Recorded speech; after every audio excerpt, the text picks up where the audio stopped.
Hola a todos, mi nombre es Sergio Andrés Dorado y en esta serie de videos, como parte del programa de tutorías académicas de la Universidad Nacional de Colombia, haremos una breve introducción al control en el espacio de estado.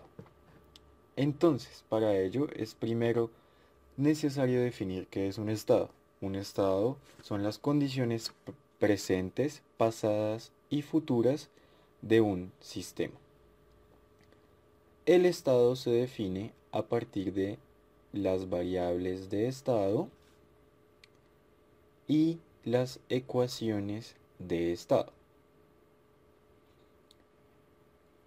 Primero abordaremos la noción de las ecuaciones de estado.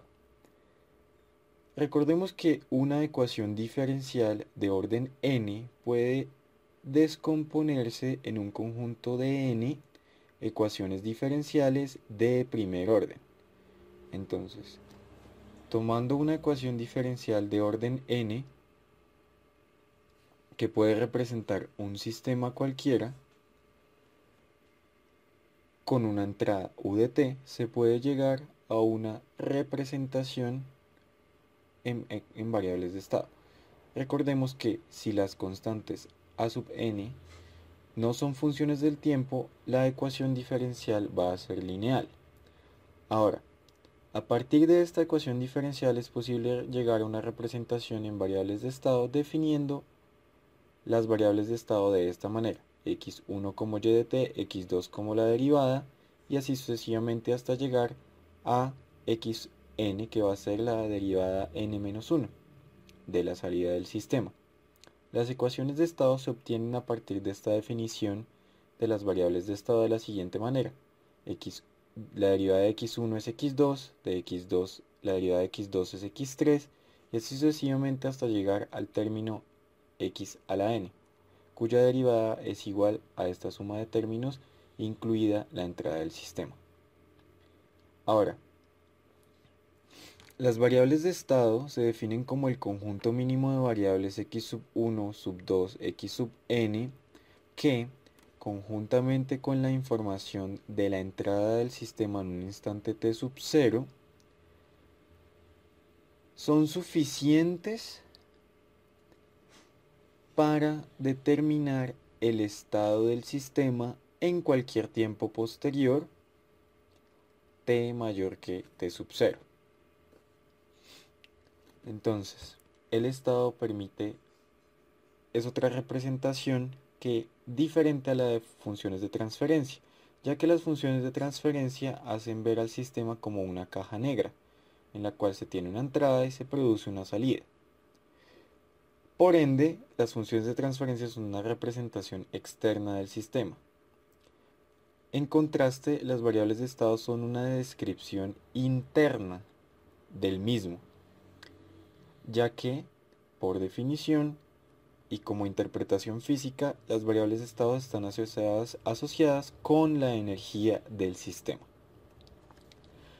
Adicionalmente, no necesariamente son accesibles o pueden verse desde las terminales del mismo, como veremos más adelante cuando toquemos los temas de controlabilidad y sobre todo de observabilidad. Ahora hablaremos de las ecuaciones de estado, que generalmente se describen en forma matricial.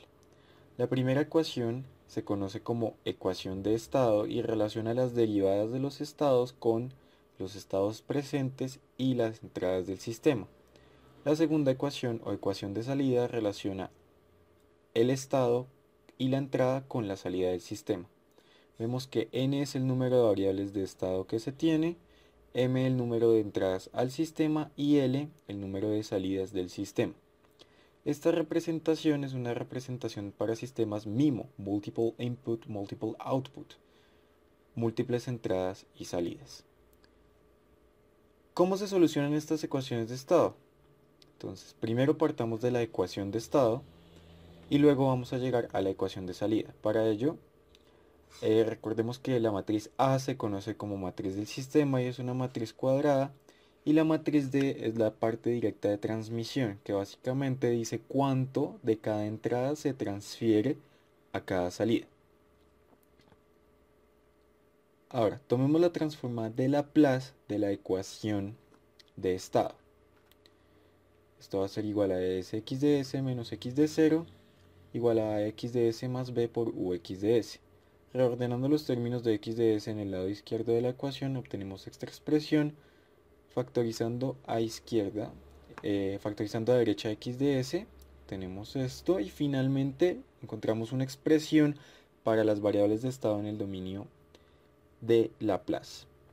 La primera parte no depende de la entrada, por lo que se conoce como respuesta de entrada cero, y la segunda parte no depende del estado inicial, por lo que se conoce como respuesta de estado cero. Ahora, tomando la ecuación de salida, aplicando la transformada de Laplace y reemplazando el resultado que acabamos de encontrar, podemos hallar una forma bastante interesante para la salida del sistema. Entonces veamos que esto es lo que se obtiene, bueno, esta matriz era D, no B, y esta expresión es la que se obtiene para Y. Reagrupando términos vamos a ver que se tienen dos grandes partes en la ecuación de salida. La primera no depende de la entrada, por lo que también se conoce como respuesta a entrada cero, y la segunda no depende del estado inicial, así que se conoce como respuesta a estado cero. La matriz de funciones de transferencia se puede determinar a partir de esta expresión, pero recordemos que es una función de transferencia en un sistema SISO.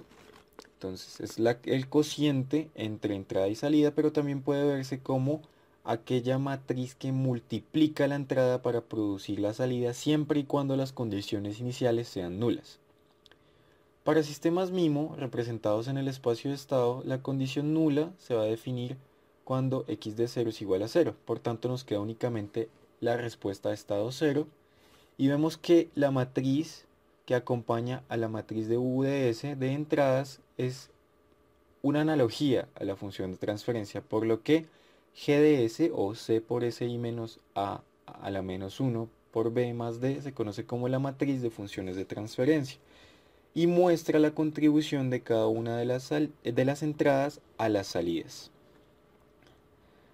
Veamos que G de S puede escribirse de otra manera, siendo G de S igual a C por 1 sobre el determinante de Si menos A por la adjunta de la misma matriz por B más D. El determinante de Si menos A se conoce como el polinomio característico de la matriz A. Es un polinomio en S de grado n, que es el tamaño de la matriz. Y ese mismo polinomio, por la definición que vemos arriba, aparece o es el polinomio característico de G sub I de S, que es cualquier función de transferencia de la matriz que se calculó anteriormente. Entonces concluimos una propiedad muy interesante, y es que los valores propios de la matriz A del sistema son los mismos polos del sistema.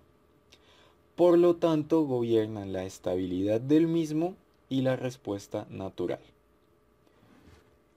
Esto nos permite definir algo muy interesante que se conoce como representación mínima de estado. Y esto ocurre cuando el número de valores propios de A coincide con el número de polos de las funciones de transferencia. En estos casos, las funciones de transferencia pueden emplearse para el análisis y el diseño de controladores.